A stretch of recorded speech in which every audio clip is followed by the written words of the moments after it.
Hola, muy buenos días, bienvenidos y bienvenidas a este webinar de hoy que vamos a hablar sobre repensando los subsidios a los combustibles fósiles para lograr una transición energética justa. Hoy tenemos 4 invitados y nuestro objetivo es principalmente hacer una reflexión sobre este tema en el contexto de la transición energética justa en México. Voy a presentar brevemente a los invitados. Este evento lo convocamos desde el Tratado de No Proliferación de Combustibles Fósiles, el capítulo México, y nos acompaña la doctora Isabel Studer, que es embajadora de este tratado en México. También tenemos al doctor Carlos Piña Muñoz, que es director de investigación e integridad de datos de WRI. Tenemos también a Ana Lilia Moreno, que es coordinadora del Programa de Competencia y Regulación de México Evalúa. Bienvenida. Y tenemos también a Kiel Kuhn, que es director de Live on the Ground, Lingo, también en México. Muchas gracias por estar aquí. Bienvenidos, bienvenidas. Vamos a iniciar la conversación. Como dije, el objetivo es plantear las primeras reflexiones sobre el tema de qué podemos hacer con los subsidios. Lo que propusimos fue que haya una intervención, una primera ronda de intervenciones de los 4 panelistas para que planteemos desde distintos puntos la problemática de los subsidios fósiles en cuanto a sus consecuencias ambientales, sociales y políticas también.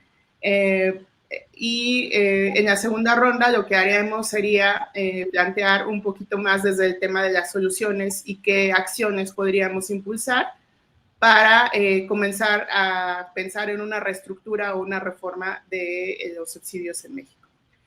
Para empezar, le voy a pedir a la doctora Isabel Studer que nos dé el contexto internacional y que nos plantee por qué es necesario reformar los subsidios en este contexto.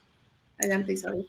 Muchísimas gracias, Talia Contreras. Creo que por las prisas no te presentaste, pero bueno, ella es la coordinadora del Tratado de No Proliferación de Combustibles Fósiles, el capítulo México, y la verdad es quien ha estado detrás de todas estas iniciativas, la organización. Entonces, bueno, pues un agradecimiento.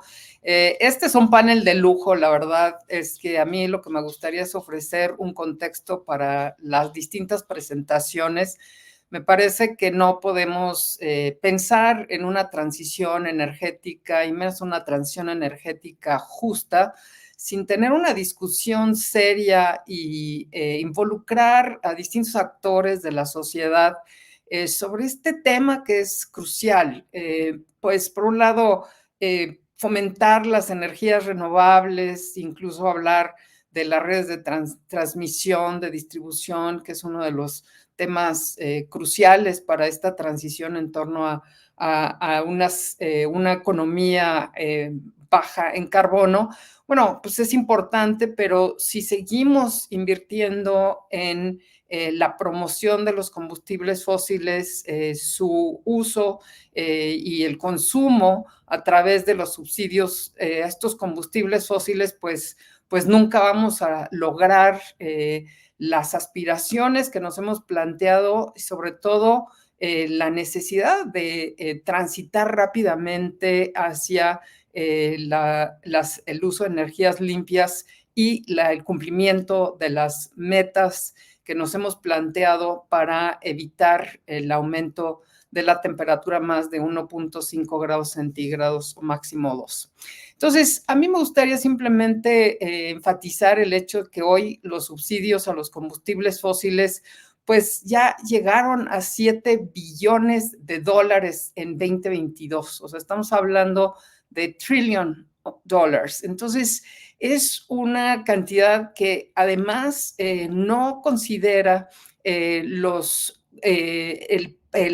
recursos que los consumidores no pagan por los costos ambientales. Se calcula que además de estos $7 billones en estos subsidios fósiles, el costo que no pagan los consumidores por los impactos ambientales del uso de estos combustibles llegó a $5 billones el año pasado.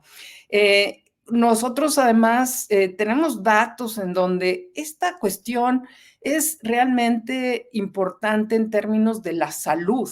La eliminación de los subsidios fósiles, perdón, a los combustibles fósiles, los explícitos y implícitos, evitaría 1.6 millones de muertes prematuras al año, incrementaría los ingresos públicos en 4.4 billones de dólares y obviamente nos llevaría a reducir las emisiones alineadas con las metas que nos hemos establecido para limitar el calentamiento global. En México se calcula que estos subsidios a los combustibles fósiles representan el 7% del PIB. Obviamente es una cifra que probablemente haya incrementado de manera muy importante en los últimos años, ya que en lo que va de este gobierno, como es de todo sabido, pues se han incrementado los apoyos a la utilización, el consumo, la producción de los combustibles fósiles. Habrá que decir, y seguro que aquí los expertos, y en particular el doctor Carlos Muñoz, nos habla un poco más de las diferencias entre los subsidios explícitos e implícitos, quizá simplemente decir que pues los subsidios explícitos se refieren al cobro inferior a los costos de la producción o del suministro, pero estos representan apenas el 18% del total. En realidad, el grueso de los subsidios está, más del 80%, en los subsidios que son implícitos. Es decir, son subsidios que se generan a partir de estímulos fiscales o la reducción de las tasas impositivas, como es el caso del impuesto especial sobre la venta de gasolina y diésel, para gasolina y diésel, que, bueno, de lo que va a explicar en mayor detalle Carlos en adelante. Pero estos subsidios obviamente son al final ingresos fiscales que no se reciben y que, bueno, pues terminan beneficiando a productores y consumidores de energía fósil. Seguramente también más adelante en la conversación se hablarán de algunas otras vías que van más allá de la gasolina y el diésel, como la electricidad, y en donde queda claro que el gobierno mexicano, pues obviamente deja de percibir esos recursos y no nada más son los recursos que utiliza de manera explícita para apoyar el consumo de los combustibles fósiles.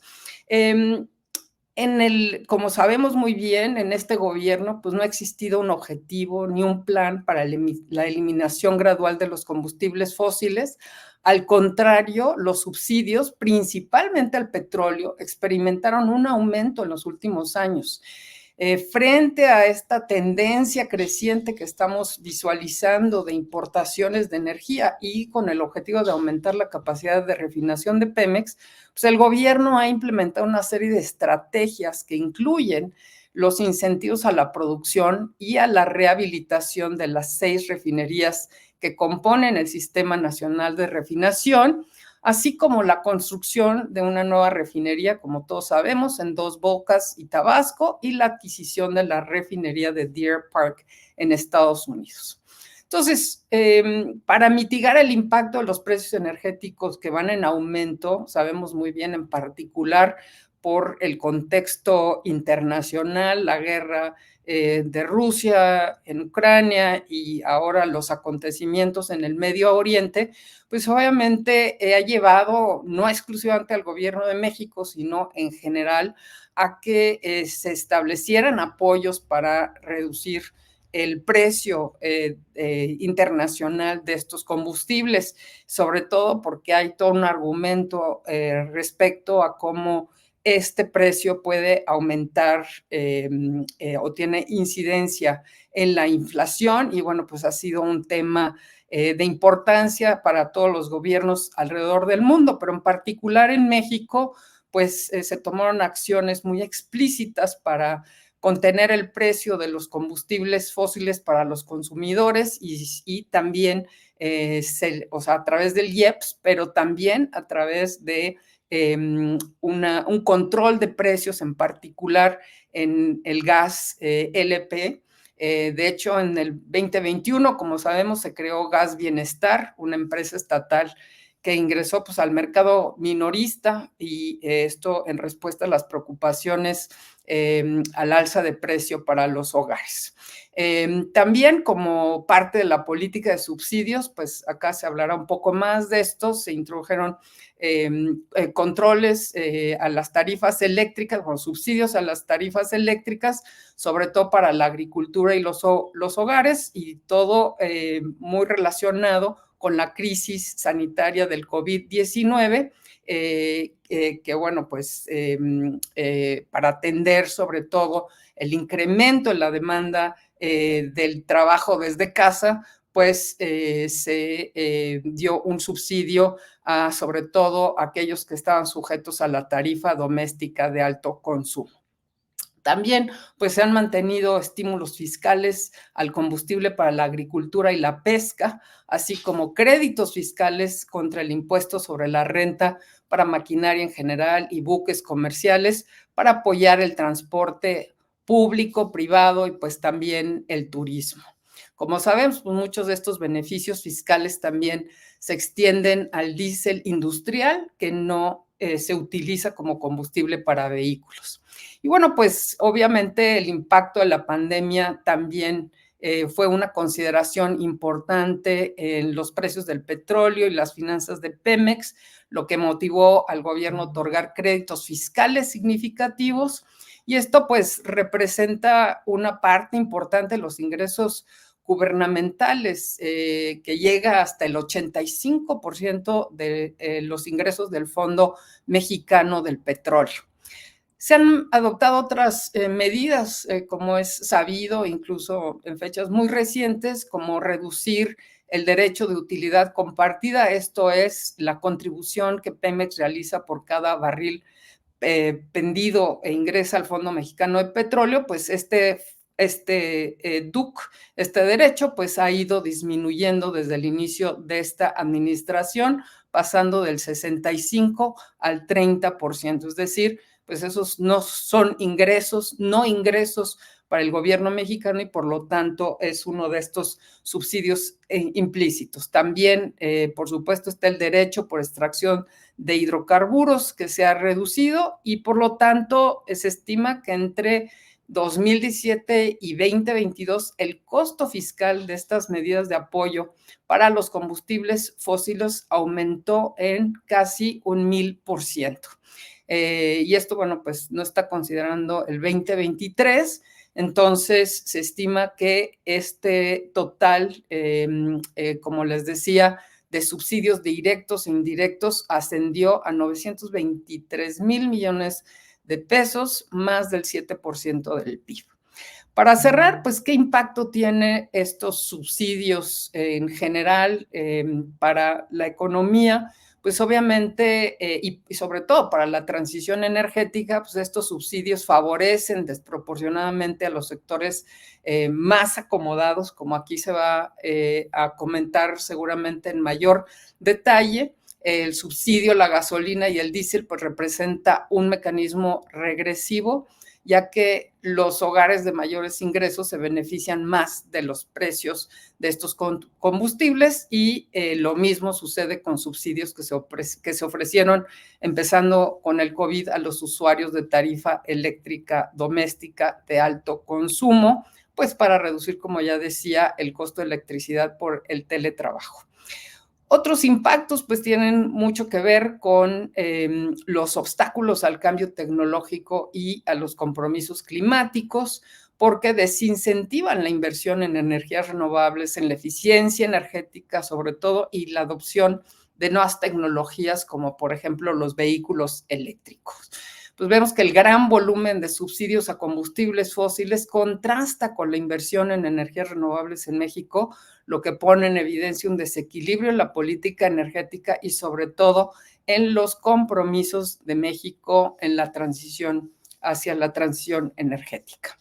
Y por ello, pues yo simplemente quisiera concluir diciendo que existe una necesidad urgente de tener este tipo de discusiones y de debates, de reestructurar los subsidios a los combustibles fósiles, proponiendo que, bueno, pues esos recursos que se están destinando a los combustibles fósiles se destinen no nada más a las energías renovables en general, sino a la inversión en infraestructura, en líneas de transmisión y distribución. Finalmente, la electrificación de todo, pues es una tendencia a nivel mundial que además exige tener una visión de competitividad para la economía y de generación de empleos.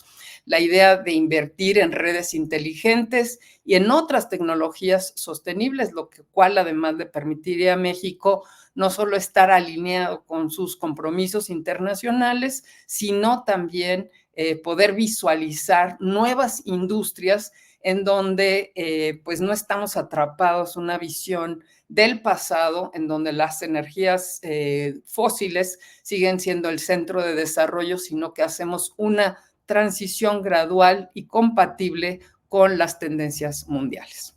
Muchísimas gracias y bueno, Talia, te regreso el micrófono. Muchas gracias, Isabel. Creo que pusiste muchos temas ya sobre la mesa en este contexto de los subsidios fósiles en el mundo y en México. Le voy a dar la palabra ahora a Carlos para que nos hable. Como dijiste, él nos va a plantear un poco más la perspectiva desde los subsidios a la gasolina y estos comentar igual los impactos que tienen y para después en la segunda ronda quizá hablar ya un poquito de cómo reflexionar sobre cómo podrían modificarse o reestructurarse. Adelante, Carlos.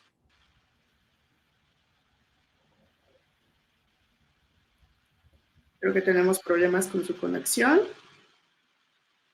Entonces, voy a pasar la palabra a Ana Lidia. Ana Lidia, si quieres, Ana Lidia que nos va a comentar ella, pues desde la perspectiva de los subsidios eléctricos.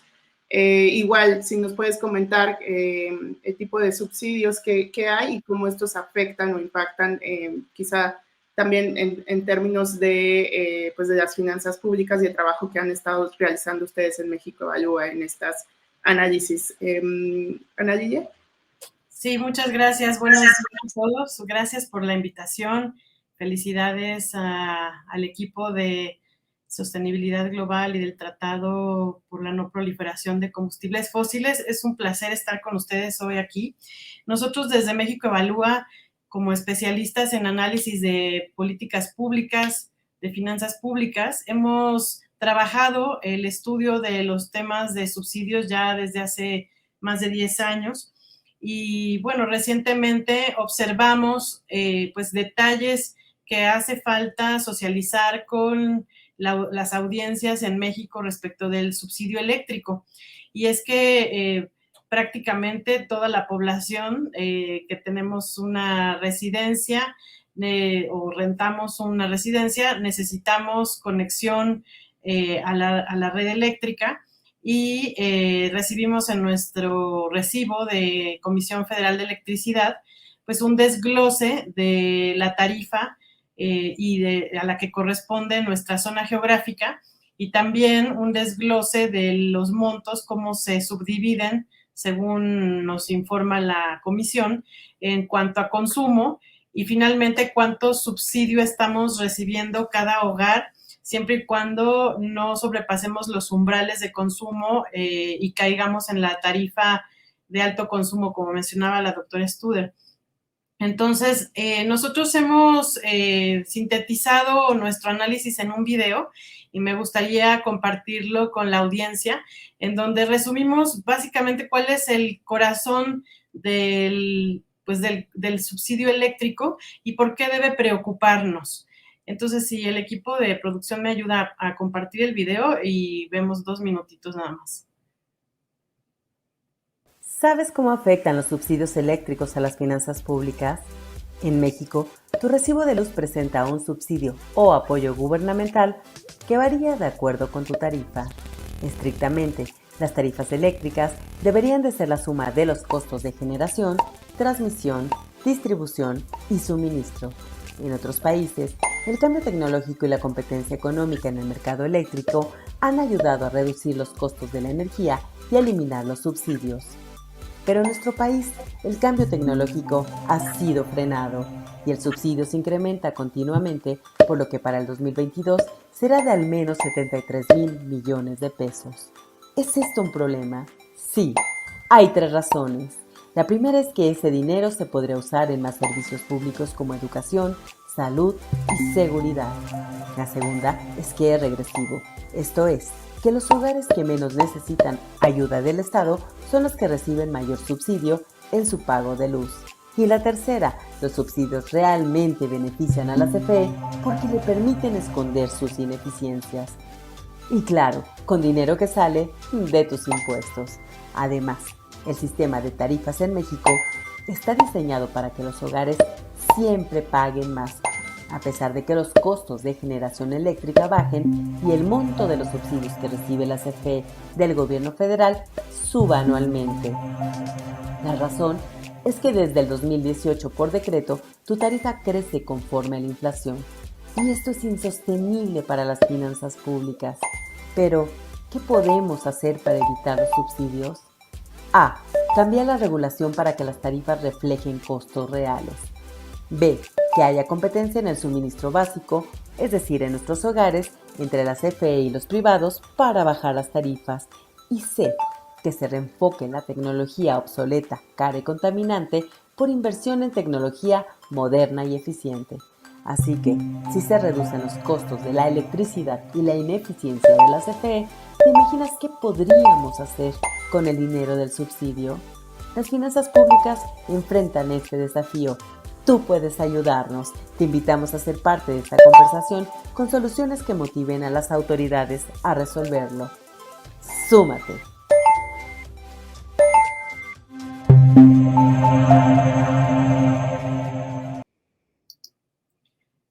Bueno, este videito pues conllevó muchísimo trabajo de análisis y de síntesis, y si gustan verlo con más detenimiento, les compartimos la liga a una plataforma que tenemos en México Evalúa para subir a la conversación pública temas cruciales como temas complejos que requieren simplificación y tal vez intercambio de puntos de vista técnicos, pero que es necesario modificar hacia el futuro en vista de los 3 problemas que generan, como explicaba el video.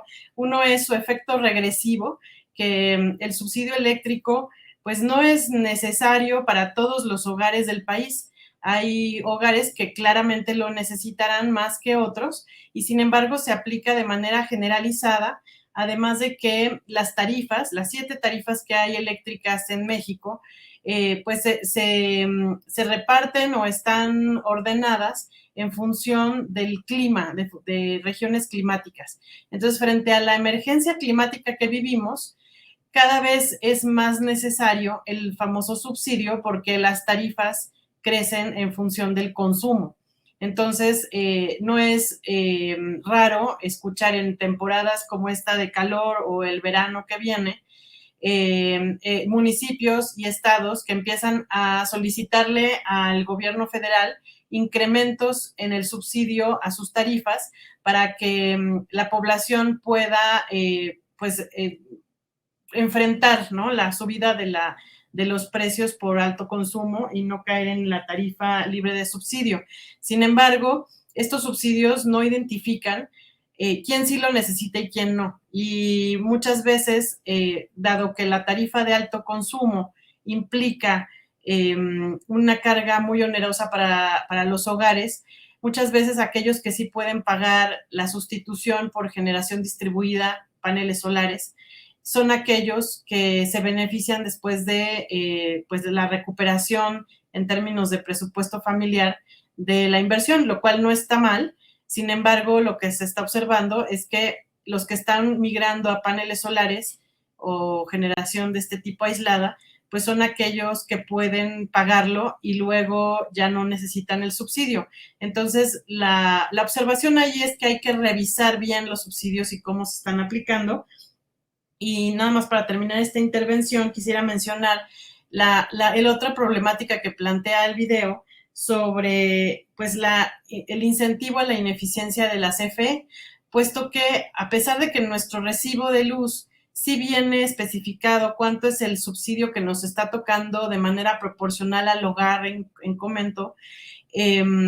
Pues no sabemos realmente cómo se calcula ese subsidio a cada hogar, puesto que el subsidio eléctrico como tal está estipulado en el proyecto de egresos de la Federación y consiste en una transferencia directa del gobierno federal a la CFE para pues compensar las pérdidas que tiene la subsidiaria de suministro básico. Entonces, a medida que la población requiere más subsidio y a medida que la CFE requiere más ingresos para compensar sus pérdidas, entonces se genera un incentivo que le llamamos perverso en cuanto a que cada vez es más necesario subsidiar la electricidad cuando ya hay alternativas que podrían ayudar a ir eliminando estos subsidios y usarlos en otras necesidades de la población, como salud o educación. Y hasta aquí mi comentario. Gracias. Muchas gracias, Ana María.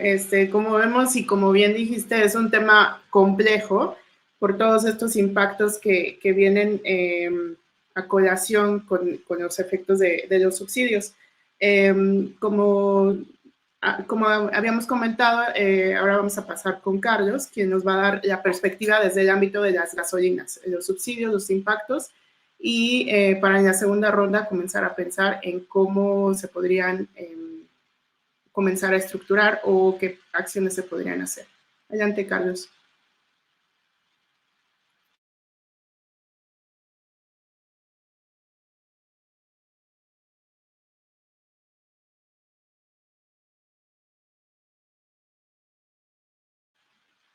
Creo que está poniendo la presentación. Estoy poniendo la presentación, me dicen si funciona y si están pudiendo ver la presentación sobre precios al carbono. Sí, ahí se ve. Perfecto, bien. Bueno, pues muchas gracias, Isabel y Talia, por invitarme acá. Me pueden ir avisando cómo voy de tiempo cuando me falten 5 minutos. Porque lo que voy a hacer es voy a tratar de hacer un recorrido rápido sobre la forma en la que hemos estado analizando los subsidios a los combustibles fósiles. Y todo está basado en el artículo que pueden ver ustedes aquí, cómo México cambió de precios negativos a precios positivos de carbono en un periodo relativamente corto. Y me gustaría referir a lo que hablaba Isabel sobre el arco de ambición del Acuerdo de París, de cómo queremos llegar al 2030 cumpliendo con contribuciones, con reducciones de emisiones sobre una línea base de una forma cada vez más ambiciosa para contribuir, que México contribuya con el resto de los países de ingresos medios, medios altos, al bien colectivo global de tener menos emisiones, menos concentraciones de gases de efecto invernadero en la atmósfera y por lo tanto tener menor cambio climático, menos cambios al clima. Y también quería comenzar con las contribuciones nacionalmente determinadas de México, la actualización del 2020 y cuál era la promesa, cuál es el objetivo, cuál es la meta. La meta acordada es esta reducción de un 22% sobre la línea base, sobre cómo vendríamos creciendo.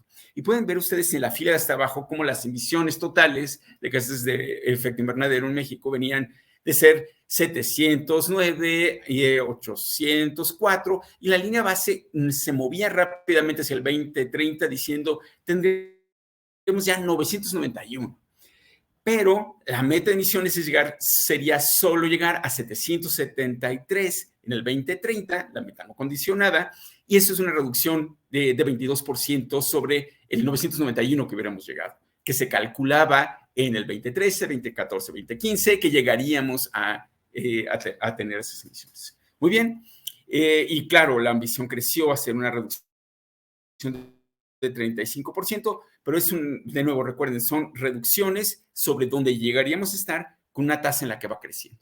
La segunda parte de este cuadro, que es importante para lo de lo que voy a estar platicando es cómo cada sector tiene reducciones distintas. Generación de electricidad tendría una reducción mayor, 31%, para sumar ese 22%, la meta original, la meta original, acordado por México. El sector transporte, también muy intensivo en combustibles fósiles, una reducción de 18% las emisiones del sector residencial y comercial. La industria pidiéndosele menos, solamente un 5%, y en algunos otros casos como residuos o como uso del suelo, pues cambios fundamentales. Muy bien, ahora, ¿por qué los subsidios son importantes? Aquí la manera en la que me gustaría arrancar es que los precios son una señal general que a toda la economía le llega y que dicen empresas, hogares pueden tomar decisiones independientes de lo que les diga el gobierno, descentralizadas, cada quien tomándola de acuerdo a sus condiciones particulares, las condiciones y utilizan la información que solamente saben, la información asimétrica, la información que tiene la empresa o el hogar sobre dónde están las oportunidades de reducir que funcionen mejor. Y el reto, obviamente, pues una señal llega, pero si no hay el financiamiento para hacer el cambio, para cambiar por equipo más eficiente, pues aunque esté la señal y el deseo de cambiar, pues las capacidades de cambiar, la posibilidad, en este caso financiera de cambiar, pues está limitada. Y ahora, el caso de México. ¿Por qué México tenía desde los años 2000 un gran problema en estas señales generales de la economía al ahorro? Principalmente lo tenía porque teníamos subsidios a los combustibles fósiles de una manera amplia, llegando a todos los sectores de la economía, a todas las empresas y todos los hogares. Lo que estamos diciendo, esta posibilidad de una señal de ahorro de energía empieza a sustituir energías basadas en combustibles fósiles por otras, empieza a reducir tu consumo y aumentar tu productividad. Esta ventaja de las señales se convierte en una desventaja cuando las señales son distorsionadas por los subsidios hacia abajo. Es artificialmente barato dejar equipo ineficiente, no cambiar de matriz energética, es artificialmente conveniente, es seguir emitiendo. Y ese es el gran problema de los subsidios. Ahora, ¿cómo sabemos cuándo están siendo subsidiados los combustibles fósiles? Y eso es importante porque hay 3 definiciones básicas sobre las cuales voy a estar tocando varios puntos. La primera es muy intuitiva, es cuando el precio está debajo del costo. Los costos de importar gasolina, hay un precio internacional de gasolina, cuando se importa a México con todos los costos de importación, tiene un cierto costo, entonces vender a cualquier precio por abajo de eso ya es un subsidio. Es como los costos por abajo del costo de producir, los precios por abajo del costo de producir. Esa es la primera y más clara forma de subsidiar. Un impuesto, pues, eleva los precios por arriba del costo, un subsidio los baja por arriba del costo. Ahora, la segunda forma son las transferencias a empresas para que reduzcan artificialmente sus costos, en este caso, los costos de producir con combustibles fósiles o los costos de producir los combustibles fósiles en sí mismos. Y la tercera forma de subsidiar es no incorporar todos los costos. O sea, en una es vender por abajo del costo, la otra es transferir para reducir los costos y la otra es no incorporarlos. Y eso tiene que ver con cosas que a veces el mercado cobra y a veces el mercado no lo puede hacer. Entran el costo del territorio, el costo de ocupar la tierra, el costo del recurso base, del recurso mineral base, del petróleo mismo, el impacto ambiental, que no se cobra los impactos en salud, entonces no cobrar por los costos implícitos o explícitos, por los costos internos y los costos externos, las externalidades, eso también es una forma de subsidiar. Vamos a ir por la primera, que es la más evidente y más importante. En este artículo, lo primero que decimos es que tenemos buenas noticias. Y la primera buena noticia es que pasamos de tener una situación en 2008 de estar subsidiando 1.8% del PIB, es decir, la cantidad de subsidios que México daba en 2008 a todos los combustibles fósiles eran casi 2 puntos del PIB, una cantidad enorme. Y imagínense, era un monto enorme, pesado en términos fiscales, porque impide invertir en salud, educación, apoyos sociales. Es fiscalmente grave porque implica que un país no tiene suficiente recaudación para financiar su gasto o va creciendo la deuda. Pero también es social y climáticamente regresiva. Socialmente regresiva porque quien consume más combustibles fósiles recibe más subsidio y en eso los hogares de mayores ingresos estaban consumiendo, al consumir más combustibles fósiles, estaban recibiendo en 2008 más subsidios. Y climáticamente regresiva porque cuando más necesitamos mandar la señal de empiecen a ahorrar combustibles fósiles, empiecen a reducir su huella de carbono, México mandaba la señal contraria, es usen más. El subsidio es una señal para úsese más. Pero aquí lo importante es que a través de una política gradual de reducción de subsidios, pasamos de tener casi 1.8% de subsidios fósiles a tener 1.6% en el 2018 del PIB en forma de impuestos, de precios al carbón. Pasamos de subsidiar a tener un cobro neto positivo y significativo. Entonces, dejamos de tener subsidios y ahora lo que tenemos son impuestos a los combustibles fósiles netos positivos, precios al carbón. ¿Cómo se ve o cómo acabamos en esta situación? En aras del tiempo voy a recorrerlo muy rápido, pero básicamente que tenían empresas del Estado produciendo, extrayendo petróleo, produciendo gasolina y diésel. En el caso de México era un monopolio basado en regulación. La sensibilidad política a cualquier cambio en los precios de los combustibles y que la forma que se definían los subsidios, la forma que se definían los precios era, este es el precio administrativamente determinado y ya venía el costo de importar o los costos de producir en México y lo que quedaba era el impuesto o el subsidio. Entonces, si los precios eran muy bajos, si los precios indicar cuánto cuesta estables, entonces acabamos con un subsidio.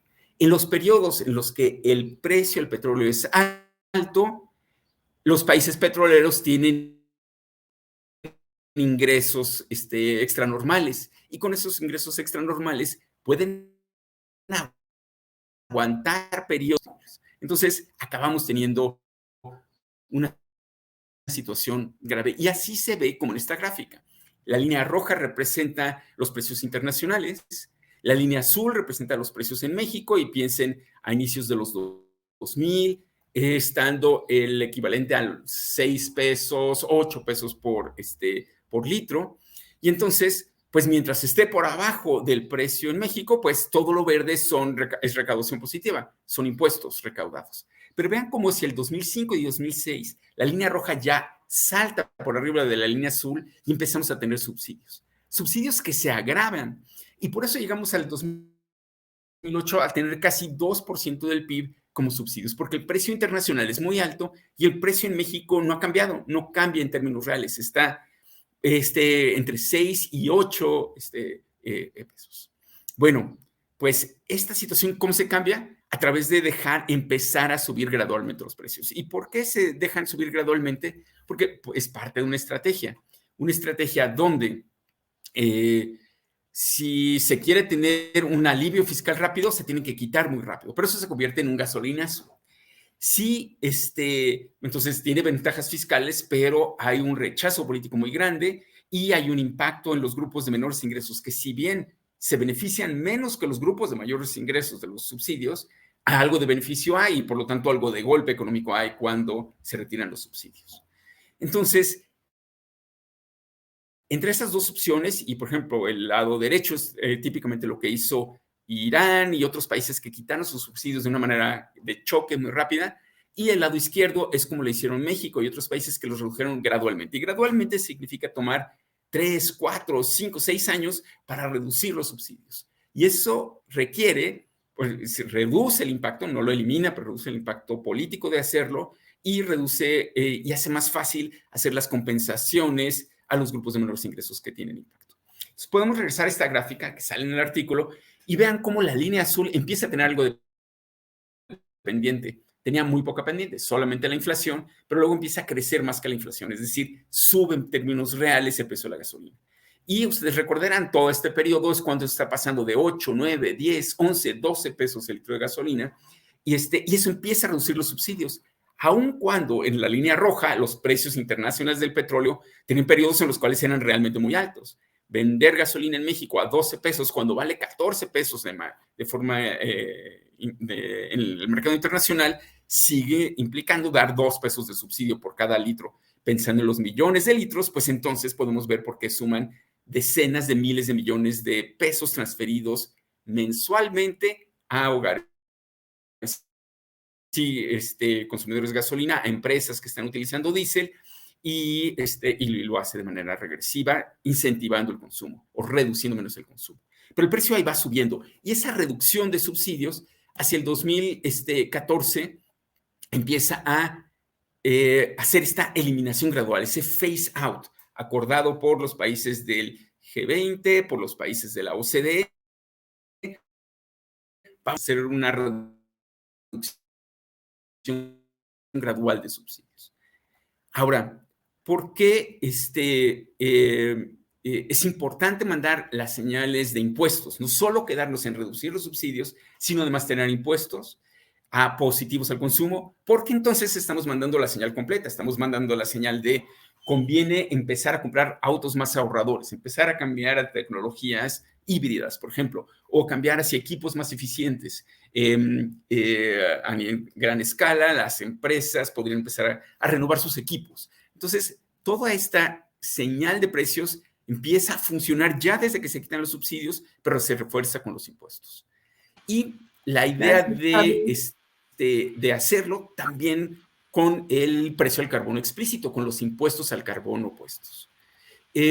Voy a ir muy rápido, pero básicamente en el momento en el cual los subsidios a los combustibles fósiles, a gasolina y diésel, ya están eliminados, cuando el precio del gas natural también está, del gas LP, está teniendo una reducción de subsidios natural, dejando que el precio vaya cambiando con los mercados internacionales,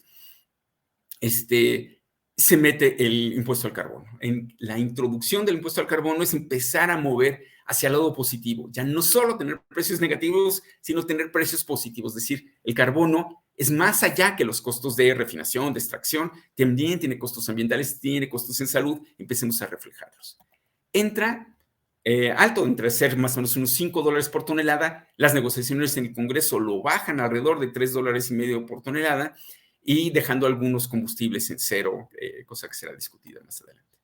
El gas natural queda exento, la turbocina queda exento, y tenemos algunos sectores económicos que siguen recibiendo incentivos fiscales. Pero recuerden que incentivos fiscales, conforme México se empieza a mover hacia tener un precio positivo al carbono, o sea, a tener 1, 2, hasta 3 pesos por litro de impuesto, si hay un descuento de 1 peso para el sector pesquero o el sector agropecuario, pues es decir, se convierte en un impuesto ya no de 3, sino de 2 pesos por litro, que sigue siendo importante, sigue siendo mandando la señal ahorro, empieza a cambiar el equipo, empieza a cambiar las prácticas para reducir la huella de carbono. Es un sacrificio fiscal, sí, pues hubiera sido mejor cobrar 3 pesos que 2, pero el balance económico y político da una transferencia parcial del impuesto que debería haberse cobrado, pero sigue siendo positivo. Sigue siendo no subsidio, sino un impuesto más chico, pero un impuesto al fin. Bueno.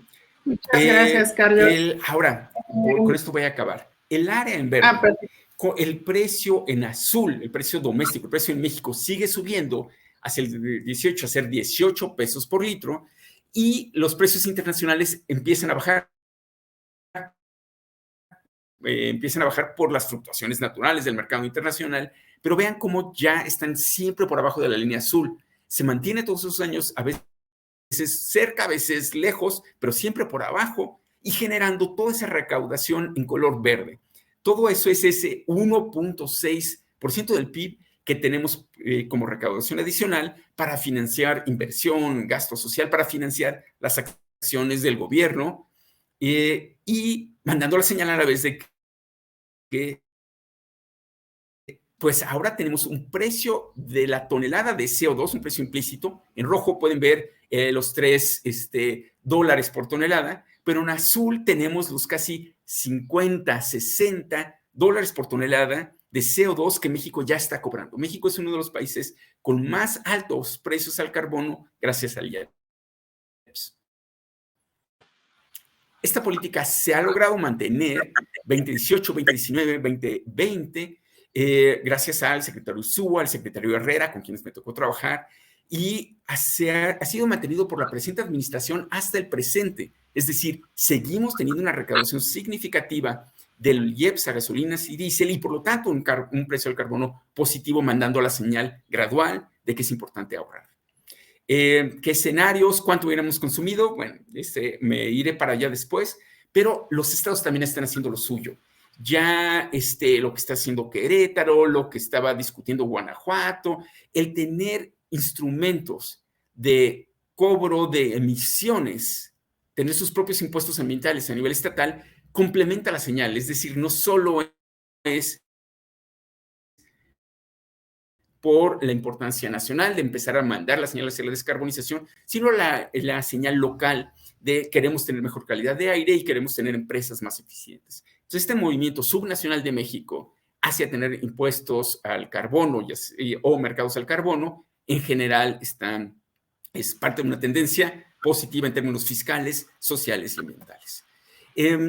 Mi conclusión final es la lámina que sale en el artículo, que es: vamos muy bien en términos de reducir la intensidad de carbono del PIB. Es decir, México va consumiendo cada vez menos combustibles fósiles.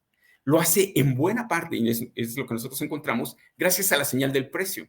Si sube 20% el precio, pues la elasticidad del precio nos diría que va a bajar alrededor de entre 15 y 20% del consumo. Entonces, si baja 15% y la economía va creciendo a 2, 3%, estamos teniendo cada vez más eficiencia, estamos produciendo la misma o mayor cantidad de PIB con menos cantidad de combustibles fósiles. Y esas son las buenas noticias. Me detendría hablando de dos temas que son importantes sobre eso: transiciones justas, las publicaciones de WRI que se fijan a cómo pueden ser transiciones justas en el sector petróleo y gas, en los lugares donde se va a contraer la actividad económica, se debería contraer, esperaríamos que se contrajera la actividad económica conforme la descarbonización avance, va a relocalizar a las y los trabajadores entre sectores económicos, entre habilidades para hacerlo, y es importante tomarlo en cuenta para que sea una transición justa, no solo con el planeta, sino con las personas. Y gracias, hay Carlos. 3 o 4 artículos importantes para hacerlo. También ir siguiendo cómo las contribuciones nacionales determinadas han ido evolucionando, checar cómo van las metas y cuál es el papel de todos los instrumentos, y también cosas como, pues, esta idea de que hay una refinación de petróleo, que hay todavía un consumo de petróleo que va a estar ocurriendo en los siguientes años. Bueno, cómo hacerlo más verde y cómo sí es posible. De nuevo, ir reduciendo la huella, haciendo cada vez más ambición para que el calentamiento global no rebase. Listo. Muchas gracias, Carlos. Creo que no me escuchabas, pero ya, si quieres, espero que haya sido un recorrido rápido pero eficiente. Paso ya la palabra, de regreso con Talia. Gracias, Carlos. Creo que la conexión no permite que me escuches, pero muchas gracias por todo este panorama. Voy a pasar rápidamente con Kiel para no dar más tiempo. Y Kiel nos va a dar también otra visión acerca de los combustibles fósiles. Adelante, Kiel.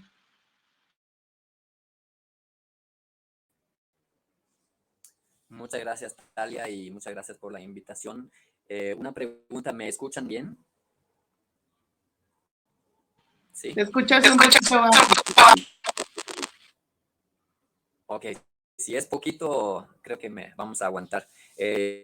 Yo me llamo Kiel Kühne, soy alemán, pero radico en México, en Chiapas, desde hace casi 20 años, y dirijo una pequeña organización llamada Lingo, que se dedica a acelerar la salida de la era de los combustibles fósiles. Y yo en esta primera ronda les voy a hablar sobre los subsidios a los combustibles fósiles como locura y como adicción. Y para mostrarles por qué es una locura que estemos todavía en 2024 subsidiando los combustibles fósiles. Les voy a poner un ejemplo y se trata de la emergencia climática, el sistema climático global. Ustedes saben que estamos con un calor extremo que nunca antes se ha visto en la historia, y el sistema climático del mundo lo vamos a representar con este vaso. Tiene dos estados, tiene un estado estable, más o menos como lo conocemos, y tiene un estado que es mucho más caliente, de hecho 8 grados más caliente de lo que conocemos. Entonces, entre esos dos estados existe un punto de desequilibrio, y nosotros lo que estamos haciendo con la quema de los combustibles fósiles es empujar el vaso en esta dirección. Entonces, estamos en este momento con cada barril de petróleo que quemamos, con cada litro de gasolina, con cada tonelada de carbón, empujamos el vaso. Y entonces existe un punto de desequilibrio el cual desconocemos, pero el acuerdo de París fijó el 1.5 grados de aumento de la temperatura como un límite que tal vez nos logre ayudar a evitar que se pase esto demasiado. Entonces existe ese punto de desequilibrio, probablemente está cerca del 1.5 de aumento de la temperatura, pero si nos pasamos del punto de desequilibrio, se va. Entonces, esto que se va, para que se moje la computadora y se conecte, lo que se va quiere decir que es un descontrol climático completo. La Tierra no estará como nosotros la conocemos, y la temperatura aumentará 8 grados, los mares aumentarán 60 metros, y realmente nuestro planeta Tierra será irreconocible. Entonces, y tengo aquí unas láminas, no sé si las puedes poner en pantalla, Talia, donde se ve una representación gráfica de cómo es este curso que puede recorrer nuestro planeta hacia lo que llaman un planeta estufa, ¿no? O en inglés le dicen hothouse Earth. En la siguiente, después de locura, viene.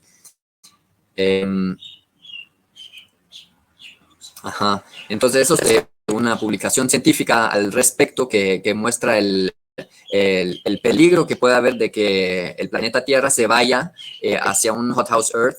Y realmente ese es un proceso que no podemos parar. O sea, una vez que pasó el punto de desequilibrio, no hay manera de detenerlo. El reducir las emisiones significa que seguimos empujamos menos. Eso significa reducir emisiones, pero realmente para poder mantener el vaso parado, nosotros tenemos que dejar de quemar combustibles fósiles, dejar de emitir CO2 y absorber CO2 que ya está en la atmósfera para capturarlo en bosques, en suelos, en tal vez con harina de roca y otras maneras que se puede absorber el CO2 nuevamente, pero tenemos que dejar completamente la quema de los combustibles fósiles. Entonces, ese es el reto que enfrenta nuestra generación, y realmente lo que estamos haciendo con el subsidio a los combustibles fósiles es subsidiar el suicidio. Y si nos vamos a la siguiente lámina, van a ver que dónde termina esto para el sureste mexicano, que son las tierras más bajas. O sea, esto es la península de Yucatán después de un cambio climático en ese sentido que se autoacelera. En inglés le dicen runaway climate change, y que termina en un hothouse Earth. Cancún, Mérida ya no están, Tabasco no está, y eso es algo que ya no depende de nosotros una vez que pasamos el punto de desequilibrio. Entonces, realmente en este momento, si tomamos el ejemplo de la refinería, de la nueva refinería en Tabasco, el dinero que se está gastando para construirla, pues que viene del presupuesto, significa que todos los mexicanos estamos subsidiando llegar a una situación así con 2,000 pesos por persona. O sea, cada mexicano está contribuyendo 2,000 pesos para que se siga en el modelo de los combustibles fósiles y se llegue a una situación como esta. En la siguiente lámina voy a hablar por qué, si es tan cercano a lo que podemos llamar suicidio, por qué lo seguimos haciendo. Y para esto, primero hay que mirar la siguiente lámina que nos habla de quién usa los combustibles fósiles. Esto es una gráfica a nivel global y nos muestra cómo los ricos usan muchísimo combustible fósil y los pobres muy poquito. Esto se habla en los expertos de los subsidios, hablan sobre impuestos progresivos o regresivos. En términos más sencillos, es que los ricos usan mucho combustible fósil, queman mucho y los pobres poco. Ahora, por eso también subsidiarlo parejo significa que le estamos dando chance a los ricos a contaminar más, porque es lo que están haciendo. Pero una cosa importante en esta gráfica es que si vemos la parte de abajo, que es realmente una parte pequeña de la cantidad total de los combustibles fósiles que se queman, estos son cosas que usa la gente humilde para cosas importantes para su vida. O sea, si vemos el 50% más pobre de la población mundial, ellos también comen, también van al doctor, van a la escuela, probablemente no en carro propio, pero en colectivo, o a pie o en bici. También tienen acceso a internet, una buena parte de ellos. O sea, lo que es importante para la vida y que hemos visto durante el COVID, pues eso también lo tiene la gente sin usar muchos combustibles fósiles. Entonces, pensaría uno que sería relativamente fácil quitar el subsidio, porque es pues afectarles a los ricos en sus usos de lujo, ¿no? Porque una buena parte de esto son viajes, es andar en carro, comprar muchas cosas que no son tan necesarias, pero no es tan fácil. ¿Y por qué? Porque la parte pequeña que está abajo con la gente humilde también tiene sus subsidios. Entonces, cuando le quitamos a la gente humilde el subsidio de combustible fósil, entonces, pues les afecta muy fuerte en su calidad de vida, y eso es lo que yo llamo adicción a los combustibles fósiles. Tan siquiera para vivir una vida decente estamos adictos a quemar combustibles fósiles. Y en la siguiente imagen les tengo ahí una foto del gasolinazo en 2017. Esto pasa si como gobierno uno dice, pues le vamos a subir la gasolina, vamos a quitar el combustible. Es muy difícil moverle, ¿no? Es muy difícil, pero tiene que ver con la adicción a los combustibles fósiles, hasta para las cosas más esenciales de la vida. Y para mí, esto es el gran problema que tenemos, o uno de los grandes problemas que tenemos que superar. Y lo voy a dejar hasta aquí, porque en la siguiente ronda vamos a hablar de soluciones. Muchas gracias. Muchas gracias, Kiel. Muchas gracias a todos por este panorama. Ya, de hecho, pues ya varias de las intervenciones ya empezaron a tocar el tema de las soluciones. Entonces, en esta segunda ronda, que la vamos a tener que acortar un poquito por cuestiones de tiempo, para que nos dé tiempo de tomar algunas preguntas. De hecho, ya comenzaron a llegar, y aprovecho para comentar que las pueden ir poniendo dejar como comentarios, y ahorita me las van a pasar y van a empezar a aparecer aquí también. Isabel, si quieres ir planteando, tú ya decías, estos ahorros que se pueden lograr si se dejaran de subsidiar, ¿hacia dónde los podríamos dirigir? Y estas reflexiones, tomando en cuenta estas reflexiones que justo y Carlos planteaban, de estos mecanismos compensatorios, pero sin embargo, qué complicado es, porque cómo decidir cómo reestructurarlo, si lo haces demasiado rápido, lo haces demasiado lento, pensando justamente en esos impactos de la población, de los cuales ya hablaban Carlos, Kiel, y también Ana Lidia ya planteaba. Pues claramente, o sea, estos problemas requieren una perspectiva política. Hay muchos estudios que hoy argumentan un poco en la línea de lo que acaba de comentar Kiel, que es muy importante crear una conciencia en la sociedad, que es muy difícil remover estos combustibles, aún con mecanismos de economía política a los que ya se refirió Carlos. creo que es muy importante la creación de una conciencia, una cultura, primero de la eficiencia en el uso de la energía y la importancia que tiene el alejarnos de los combustibles fósiles. Para un país como México en particular, este trabajo de comunicación, de educación, de concientización, pues es esencial porque nos seguimos viendo como un país petrolero y no nos visualizamos como un país que también tiene recursos alternativos de energía que son muy importantes. Entonces, en la medida en que sigamos reproduciendo esta imagen de México como un país petrolero al que ya se están agotando los recursos petroleros, pues no tendremos, digamos, desde la sociedad una participación más proactiva para exigir y demandar que haya cambios en las políticas gubernamentales de apoyo a los subsidios, de apoyo a los combustibles fósiles. Aquí nada más aprovecho rápido mi intervención y seguro que Carlos hablará de esto, pero sí me llamó mucho la atención, Carlos, que pues argumentaras que estas políticas, o sea, yo lo que vi del texto, que vi muy rápido, es un título de un trabajo que hiciste al 2018, entonces me llamó muchísimo la atención que dijeras que estas políticas siguen siendo eficientes para la reducción de combustibles fósiles cuando vemos que las políticas, incluso en el tema de eficiencia energética, pues no tenemos ninguna política explícita, que el precio de carbón en México sigue siendo muy bajo, apenas de $2, a menos de que haya cambiado algo radicalmente y que yo no sepa, y que los subsidios, o sea, el apoyo que se ha dado a Pemex y a CFE es exorbitante. Entonces me llama mucho la atención que hables de cómo sí se ha mejorado la intensidad en el uso de estos combustibles fósiles, pero si seguimos consumiendo más, yo creo que aunque tengas una mayor intensidad, pues no nos estamos moviendo hacia un modelo de transición energética y de alejarnos de los combustibles fósiles. Quizá quieras comentar un poquito más al respecto para la audiencia, para beneficio de la audiencia, sobre los estudios y los análisis que se han emprendido.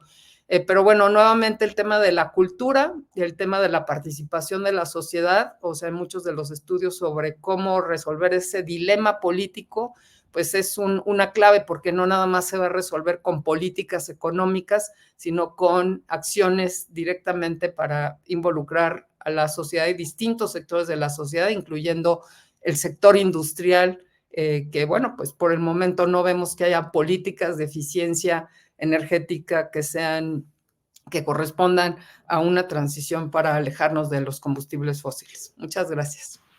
Gracias, Isabel. Vamos, ahorita, si quieres, retomamos con Carlos esta pregunta que planteas.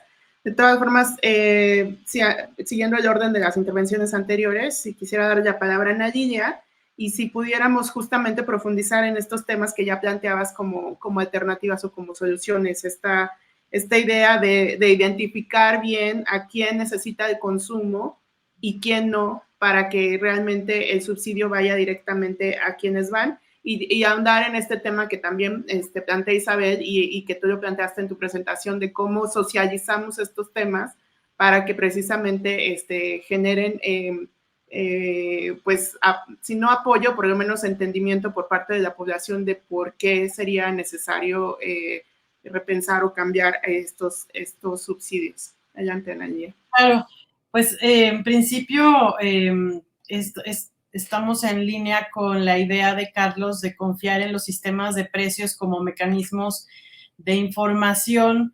y la idea que proponemos de que las revaluaciones de los subsidios, de los esquemas, planteen pues más transparencia de los costos. Esto nos va a ayudar a comunicar mejor a la población también dónde están las fuentes más, perdón por la palabra, pero es como perversas de los subsidios. El desglose, por ejemplo, que viene en la tarifa, bueno, y en el recibo de la luz que reciben los hogares en México, es un poco engañoso. ¿no? Porque finalmente no sabemos cómo se calcula ese costo hacia los hogares, ese ahorro, ¿no? Que hacia los hogares. Y entonces se genera una percepción en la población de bienestar, ¿no?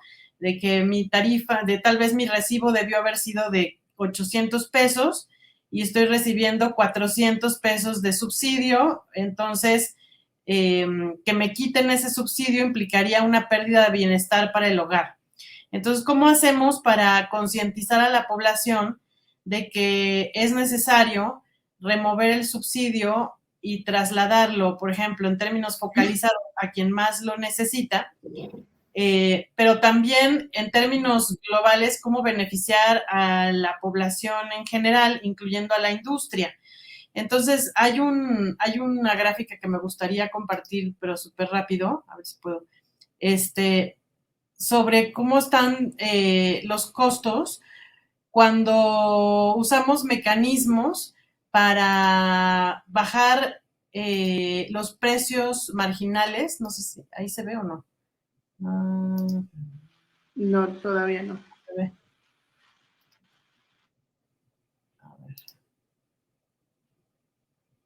A ver si la ven.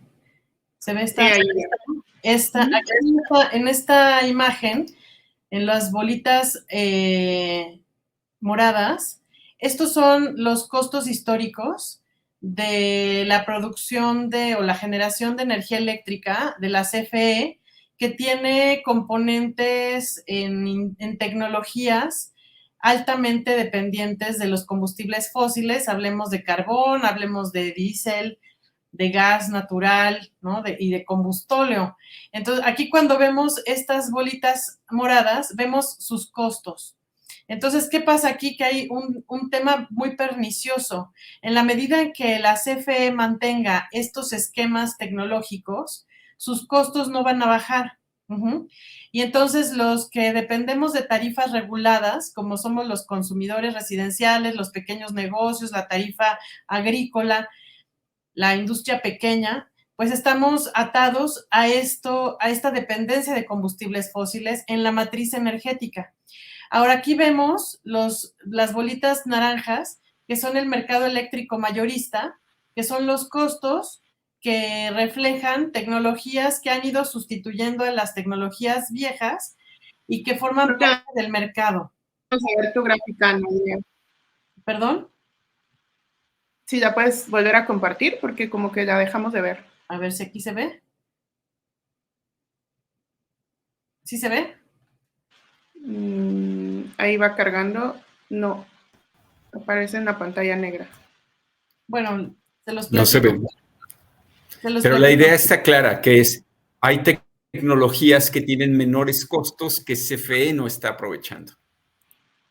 Así es, o sea, hay tecnologías y hay mecanismos de mercado que no estamos aprovechando al 100%, ¿no? En el Outlook 2016 de la Agencia Internacional de Energía se mencionó a México como un ejemplo de uso de estos mecanismos de mercado que estaban siendo pues funcionales. Esto es que el mercado eléctrico mayorista que se creó en el 2013 estaba incentivando la sustitución de tecnologías viejas por nuevas, por decirlo así, donde las nuevas son más eficientes, incluyendo pues tal vez hasta las termoeléctricas a gas natural, pero que son mucho más eficientes. En ese sentido, en esta administración que ya está por terminar, se cancelaron o se suspendieron las subastas de largo plazo en donde se ofrecían nuevas tecnologías para ir sustituyendo pues el inventario. Entonces, la idea de regresar a esta noción, pues nos ayudaría mucho a ir removiendo el subsidio desde los costos, a fin de que el consumidor final reciba una tarifa de luz o un recibo de luz con costos muy bajos, en donde ya el subsidio ya no sea necesario, ¿no? En Brasil hay una discusión bien interesante sobre qué es mejor, si darle energía solar, por ejemplo, a las viviendas populares, con base en programas públicos hay uno que se llama Mi Casa, Mi Vida, en donde hay el plan de ir sustituyendo la dependencia de la red por pues abasto aislado, digamos, en términos de solar, pero también se ha ponderado la idea de mejor apostarle a inversiones grandes, ¿no? A campos renovables, a perfeccionar las hidroeléctricas que en Brasil representan el 64% de la generación, y para ir avanzando más rápidamente en la remoción de los subsidios y en la mitigación de las emisiones, como mencionaba Cale, que grandemente afectarán al planeta en los siguientes 20 años. Entonces, pues nuestra idea desde México Evalúa es que se revisen estos esquemas, que se vuelvan a adoptar los esquemas de subastas para ir removiendo los subsidios de una forma mecánica y que los precios reflejen los costos. Y hasta ahí mi comentario.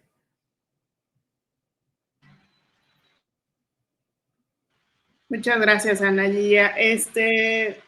Bueno, creo que Carlos tiene problema con su conexión. Si quieres, Kiel, pasar a la ronda y ahorita que regrese Carlos, le damos la palabra a él. La ronda de soluciones, si nos ayudan a proyectar.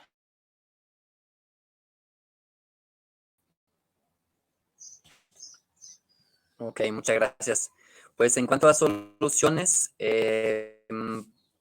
primero quería mencionar que viviendo aquí en México y también interactuando con muchos colegas de otros países, muchas veces yo comparto una solución que viene de México y tiene justamente que ver con las tarifas eléctricas. Si vamos a la siguiente lámina, ya se mencionó la tarifa de alto consumo y esto es un mecanismo que yo considero muy inteligente, el de ofrecer una tarifa económica para el uso básico que toda la gente hace, incluso, o sea, todo el mundo necesita algo de luz, ¿no? Tal vez un refri o un, conexión para estar en comunicación y demás.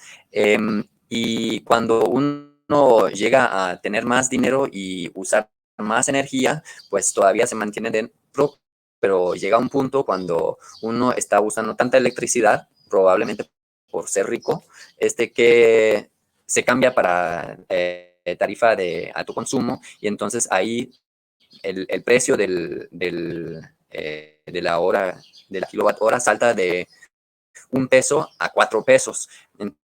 Entonces, con ese mecanismo se logra que la gente humilde tiene la electricidad a un precio accesible y la gente rica que consume mucho, y en este caso mucho combustible fósil, porque la CFE sigue hasta el día de hoy manteniéndose con una gran cantidad de capacidad de generación de combustibles fósiles, pues lo pagan caro, ¿no? Entonces, ese es un mecanismo inteligente y yo considero que hay que mantener esa distinción de que lo básico es económico, es accesible y los lujos cuestan caro. En la siguiente lámina podemos ver esto como digamos, un principio general donde las actividades de lujo, hasta abajo se ve básico a la izquierda, lujo a la derecha, tienen más impuestos y las actividades básicas menos. Y entonces hay que añadir un elemento y ese elemento es el de descarbonizar las necesidades básicas. Entonces, si para la luz eléctrica, para que yo tenga luz en mi casa y un uso muy razonable, puedo usar energías renovables, entonces ese uso está garantizado, pero hoy no está garantizado porque hoy, por ejemplo, la electricidad viene de gas fósil de Estados Unidos, que aquí en México no hacemos fracking, lo que está muy bien porque es una técnica muy dañina, pero en Estados Unidos sí lo hacen y ese gas gas fósil del fracking nosotros lo importamos y con eso generamos la electricidad, y hasta la electricidad de la gente humilde, pues depende del gas del fracking en Estados Unidos. Eso es una de las contradicciones que hay todavía en México, de que hablamos de soberanía energética, pero más miramos para gasolinas, que además es una forma muy ineficiente de movernos, pero bueno, eso es otro tema. Pero el tema de la electricidad, pues no se habla tanto de lo dependiente que somos de Estados Unidos en esa parte, ¿no? Entonces, la agenda o la solución que yo propongo es de enfocarnos en las necesidades básicas de la gente y descarbonizarlas para que estén garantizadas, y sus precios pues pueden mantenerse, porque esas fluctuaciones en el precio del gas fósil o del petróleo o incluso del carbón que vemos, en el caso de las energías renovables no sucede así, porque sí se tiene que financiar, se tiene que cubrir la inversión en un inicio, pero de ahí se tiene seguridad sobre el precio, y entonces una vez que tenemos eso, está garantizado y está estable. Entonces, esta es la propuesta que yo quiero poner sobre la mesa, el de buscar que las necesidades básicas se cubran con energía renovable, y de esa manera puede tener una seguridad. Y en cuanto a otras soluciones de la reforma, otras políticas, pues yo creo que al rato podemos entrar en más detalle. Hay otros países, Alemania, Brasil, Canadá, que hacen cosas interesantes, pero tal vez lo podemos comentar más adelante. Cambio. Muchas gracias, Kiel. Ahora sí ya veo a Carlos. Carlos, si quieres comentar esta parte de los planteamientos a cómo, qué mecanismos podríamos empezar a pensar para compensar estos cambios. También hay una pregunta para ti, que es, bueno, ya comentabas esto de los impuestos a carbono y de las iniciativas a nivel subnacional.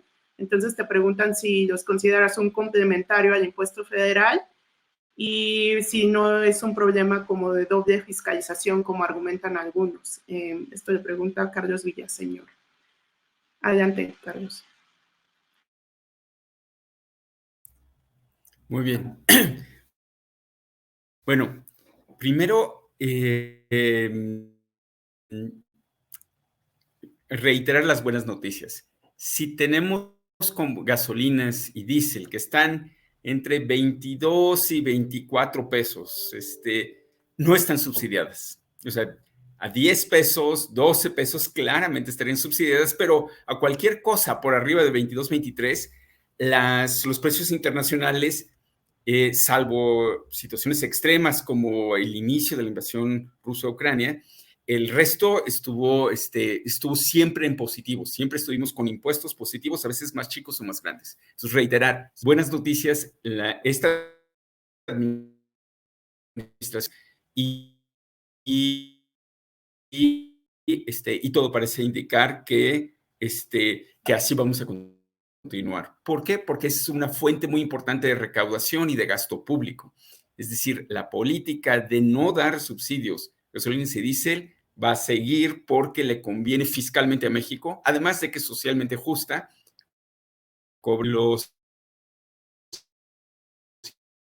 invierte en gasto social y es ambientalmente deseable porque va mandando una señal. Esa reducción ha ido creciendo es porque la gente ha estado siendo más eficiente en su uso de combustible, la mayor logística,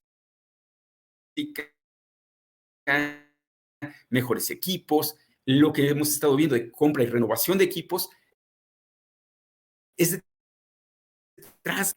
Ahora, mencionaba, tenemos dos, las transferencias directas a Pemex y las transferencias directas a CFE, o sea, lo que el gobierno cubre de déficit de las dos empresas y que hace una transferencia directa. Esa es esta otra parte de reducir costos. Entonces, subsidios al consumo no tenemos, solo tenemos impuestos grandes y medianos para aquellos que tienen estímulo, pero siguen habiendo transferencias. Y a Pemex, la forma de reducir esas transferencias es reflejar en los costos de los combustibles, que reflejen que no sea el gobierno federal el que le tiene que hacer la transferencia, sino que la venta de gasolinas, diésel y otros combustibles fósiles refleje esos mayores costos. Esa sería la primera solución, reflejar adecuadamente los costos. Ahora, lo que dice Ana Lilia sobre electricidad me parece muy razonable. La mejor forma de mantener los subsidios, si no puedes dejar los precios de electricidad, las tarifas eléctricas al mismo nivel, pero reduces tus costos a través de traer tecnologías renovables que son más baratas, son de menor costo, son más costo de capital, pero mucho menor costo de operación, y finalmente en agregado cuestan menos por cada kilowatt hora generado. Entonces sí, esa es la solución. Vía inversión privada, permitiendo de nuevo que haya subastas eléctricas y más competencia, genial. Si no, pues CFE volviéndose más verde con gasto público.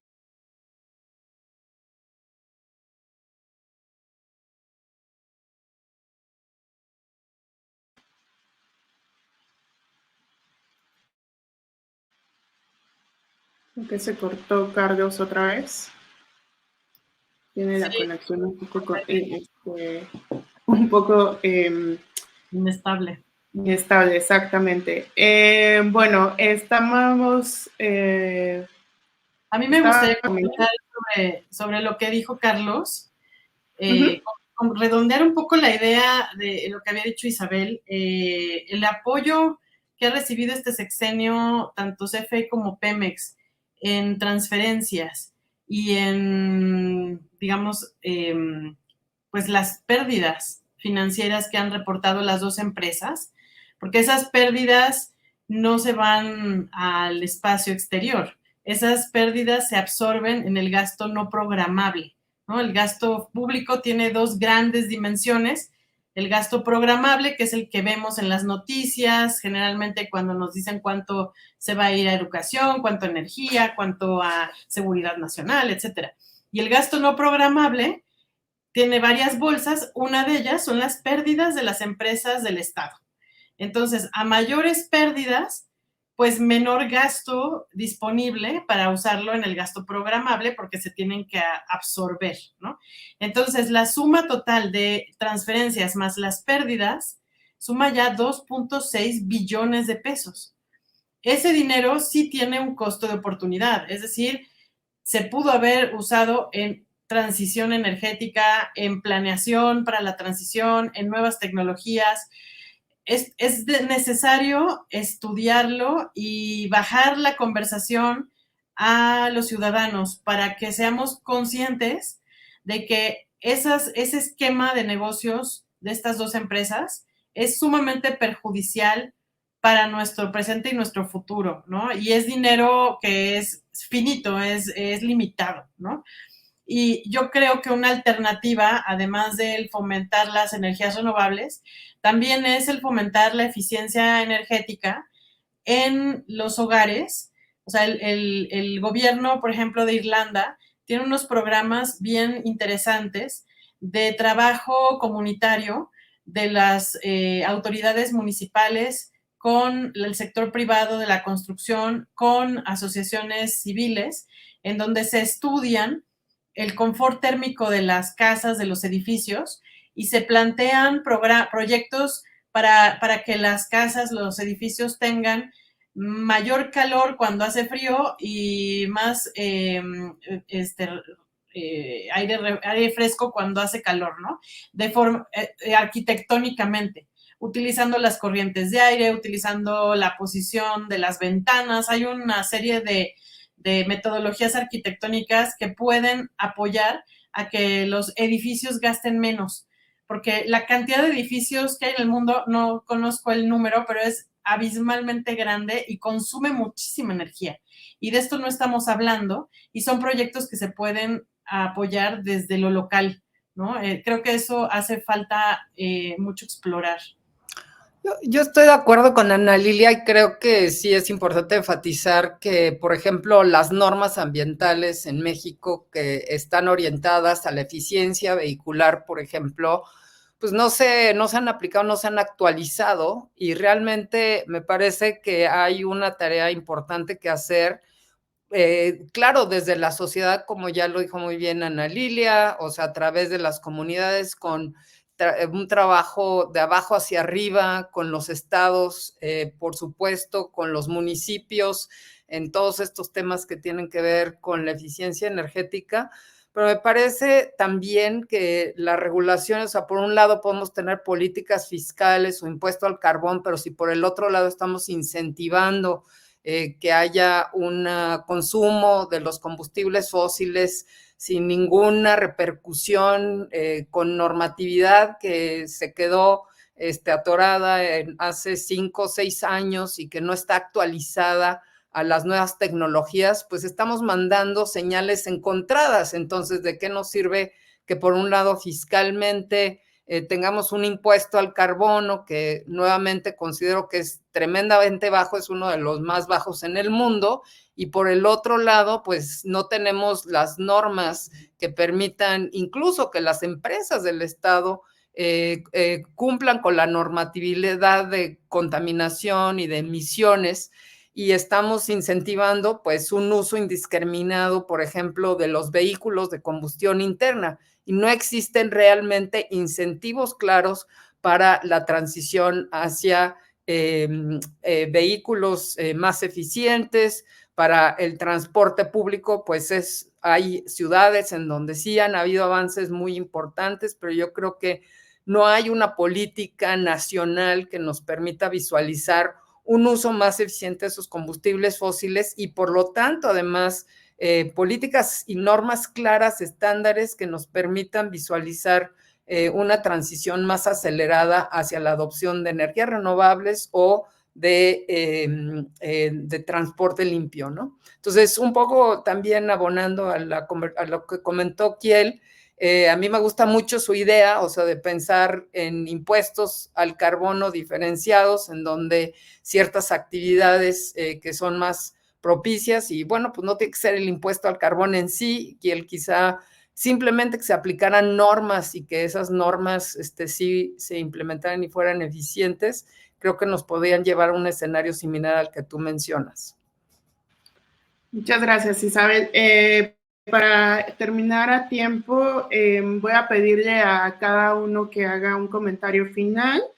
Hay una pregunta ahí de Luis Fuello acerca del gas natural, que cómo sumamos este gas natural, el tema del gas natural, que no es una fuente limpia de energía, a la narrativa actual. Si alguien gusta contestarle en esta reflexión final, adelante. Si quieres, retomamos con Kiel, y luego Carlos, Ana Lidia.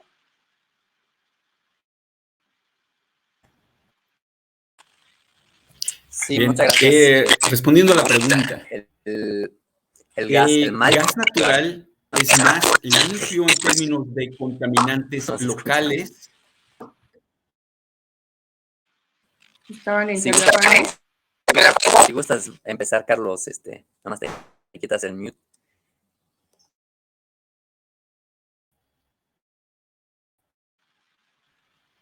Bien, el gas natural es más limpio que contaminantes locales. Entonces, hace sentido que tenga un poco de menos impuesto porque contamina menos localmente. Mi sugerencia sería que el gas natural también pagara el impuesto al carbono, y si pagara lo mismo que están pagando gasolina y diésel ahorita, vamos a decir alrededor de $3 por tonelada de CO2, tendríamos unos 4,000 millones de pesos anuales más para gastar en una transición justa, en apoyar la eficiencia energética, el impulso a la productividad de las pymes y cualquier otra empresa que lo necesitara. Entonces, ponerle el impuesto al carbono, al gas natural, hace sentido fiscal, de impulso, y ya. Claro, tiene que ser más limpio que las otras opciones fósiles durante la transición. Pero en general, el impulso a las energías renovables va a ir desplazando gradualmente a todo combustible fósil en la matriz energética. Para eso, la siguiente década, o sea, esta década va a mostrar muchos de los avances tecnológicos que vamos a estar incorporando, que las empresas van a estar incorporando. La señal de precios al carbono tiene que estar desde ahora para que sea ya rentable empezar a cambiar. Ligado con el comentario de Ana Lilia, todos los hogares DAC, los hogares que pagan la tarifa de alto consumo, son alrededor del 2% de los hogares en México y generan aproximadamente el 10 o 12% de la recaudación total de CFE de hogares. Si duplicamos y bajamos la línea a partir de la cual se considera DAC y ya fuera el 4% de las personas, pues ya podríamos estar hablando de un 20%, estaríamos cubriendo una buena parte del déficit de CFE, tan solo moviendo el umbral para que se considere DAC más temprano que lo que pasa ahora. Y con eso, y la eficiencia que viene de cambios graduales, cambios pequeños entre quién pasa DAC o no. Porque la mayor parte de los hogares instalando paneles solares en el techo de sus casas son los hogares que ya están pagando tarifa DAC. Porque es tan rentable poner paneles solares que haya incentivos o no regular, les conviene en términos de valor presente neto. Si podemos hacer que más hogares les convenga hacerlo, más hogares lo harán y tendremos una mayor penetración de energía solar descentralizada. Y el cambiar el subsidio, el trocar el subsidio eléctrico para los hogares vamos a decir, que estén cerca, pero no inmediatamente adyacentes al umbral DAC, te permitiría también reducir el subsidio y convertirlo en un subsidio a tecnologías verdes en vez de un subsidio al consumo eléctrico. Entonces, mover la línea DAC, están subsidiados para que tengan energías verdes, hacer un hogar solar, esa sería como de las propuestas de la iniciativa climática.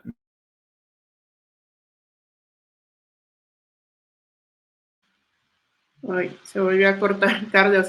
Bueno, Kiel, adelante para concluir. Sí, muchas gracias. Me gusta la propuesta de Carlos de mover la línea DAC y que los ricos descarbonicen primero, y la otra propuesta que las necesidades básicas se descarbonicen. Vamos a entrar desde los dos lados, ¿no? Yo no lo llamo gas natural, es un combustible fósil. Nosotros hablamos de gas fósil y de hecho se tiene que ir, o sea, es una mala idea quemarlo para electricidad. Es más económico incluso hoy día construir energía renovable y almacenarla, interconectarla mejor, que quemar gas fósil. Entonces es un mal uso para ese recurso que realmente puede servir para otras cosas mucho más valiosas. Entonces eso se tiene que ir. Para mí, habiendo estado en el tema de los subsidios y luchando contra ellos durante mucho tiempo, una de las conclusiones es que tal vez no sea el lugar para incidir. El lugar para incidir ya hoy día, y con la emergencia climática que describí inicialmente, realmente el tema es que los combustibles fósiles se tienen que ir. Entonces, pensemos más allá de la era de los fósiles y cómo vamos a eliminarlos de nuestras vidas. Entonces, para mí los subsidios son un indicador de que estamos todavía muy adictos, muy atorados en esa era de la contaminación, y tenemos que salir de ella. Y cuando ya podamos visualizar una forma de vida sin combustibles fósiles, y de hecho hay muchos pioneros que ya lo están haciendo alrededor del mundo, que nosotros hemos mapeado en Lingo con los Fossil Free Zones. Una vez teniendo eso claro, podemos movernos hacia allá, y los subsidios a los combustibles fósiles, así como los combustibles fósiles, serán historia. Gracias. Muchas gracias, Kiel. Ana Lilia, una conclusión para cerrar el panel. De acuerdo, pues el gas en términos de industria es actualmente un combustible que se ha vuelto necesario, ¿no?, para el desarrollo industrial. Por ello, la insistencia de que en la matriz energética del país, que actualmente 76% está anclada a los combustibles fósiles, pues tenga una planeación muy concreta de descarbonización. Yo empezaría por las instalaciones e infraestructuras más contaminantes. O sea, empezaría por aquellas que usan carbón, las que usan combustóleo, diésel, y caminaría hacia ir eliminando, obviamente, también las de gas. Sin embargo, tenemos incentivos muy fuertes para seguir conectados al gas, o sea, hay una industria muy potente, tenemos la proximidad con Texas, Estados Unidos, entonces sí se requiere una planeación y una fuerza importante en la aplicación de la política pública, porque sí hay muchos intereses, muchos incentivos a seguir usándolo. Estoy de acuerdo en la descarbonización, no quiero decir que no, pero también hay una realidad que es esa, ¿no? Y en términos de transición energética, por ejemplo, yo investigaba hace unos meses qué está haciendo España, porque ellos también han estado invirtiendo en ductos muy grandes que conectan España con África de gas, ¿no? Y ellos también están en estos dilemas porque se preguntaban, bueno, ¿y si producimos hidrógeno y transportamos el hidrógeno por estos ductos? Y resulta que tecnológicamente no es posible. O sea, el hidrógeno tiene otras riesgos, es incluso más explosivo que el gas, ¿no? Entonces, se tienen que construir ductos para el hidrógeno. Entonces, en términos de infraestructura, pensando en el largo plazo, a 2030, 2050, pues es necesario que la planeación de la infraestructura considere ya estos combustibles como ya obsoletos e ir transitando a las nuevas opciones para no desperdiciar el dinero, porque finalmente son ductos y son plantas que actualmente ya se están construyendo a gas, por ejemplo, en la CFE, ¿no? Los anuncios más recientes de plantas generadoras de electricidad son a gas. Entonces, ¿cuánto tiempo de vida útil tendrán estas plantas? ¿20, 30 años de vida útil? Entonces, no estamos descarbonizando en el largo plazo.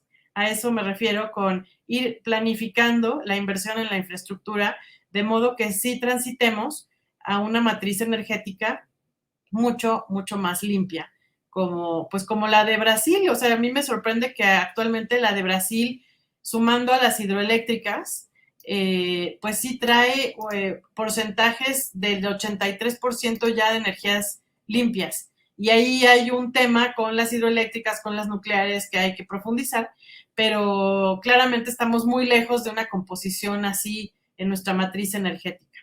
Entonces hay que trabajar mucho en modificarla. Muchas gracias, Ana Lidia. Creo que, como dijimos, el tema da para muchísimo. Aquí lo que intentamos fue, pues, plantear unas reflexiones iniciales, pero pues sí tendríamos que caminar un poquito más en soluciones, quizá en otra oportunidad, en otro webinar. Yo les agradezco mucho. Tuvimos problemas con la conexión de Carlos y también Isabel se tuvo que ir, pero les agradezco mucho que nos hayan acompañado en este webinar y, como dije, pues seguiremos esta conversación en alguna otra ocasión. Muchísimas gracias a los que nos siguieron en redes sociales. Gracias. Muy necesaria la conversación.